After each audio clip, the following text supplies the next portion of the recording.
கல்வியைப் போல் தெய்வீகமானது எதுவும் இல்லை. ஒரு மனிதன் கல்வியின் மூலம் மட்டுமே முழுமையான மனிதனாக மாறுகிறான். அழகானதை ஆராதிக்க கற்றுக் கொடுப்பதே கல்வியின் நோக்கம்.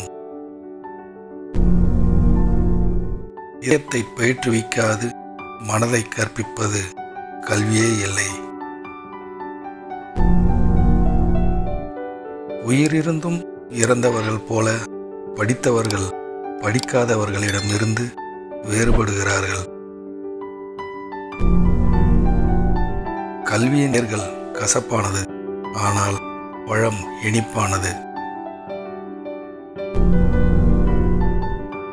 கற்றுக்கொள்வது இயற்கையான இன்பம் தத்துவவாதிகளுக்கு மட்டும் அல்ல, அது எல்லா மனிதர்களுக்கும் பொதுவானது.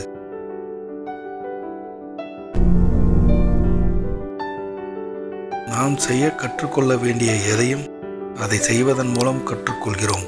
நியாயமான செயலால் நியாயமானவர்களாகவும் துணிச்சலான செயலால் தைரியமாகவும் ஆகிவிடுகிறோம்.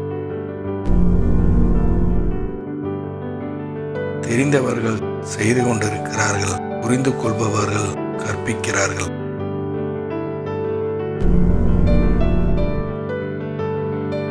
சாமானியர்களைப் போல நன்றாக எழுதுங்கள், ஆனால் ஒரு புத்திசாலியைப் போல சிந்தியுங்கள்.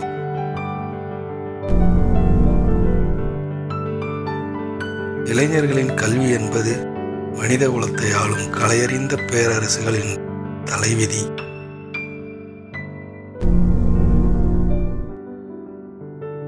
உடல் ஆரோக்கியத்திற்கு உடற்பயிற்சி கட்டாயமாக இருப்பதால் உடலுக்கு எந்த தீங்கும் இருப்பதில்லை. ஆனால் கட்டாயத்தின் பேரில் பெறப்படும் அறிவு மனதில் நிலைப்பதில்லை.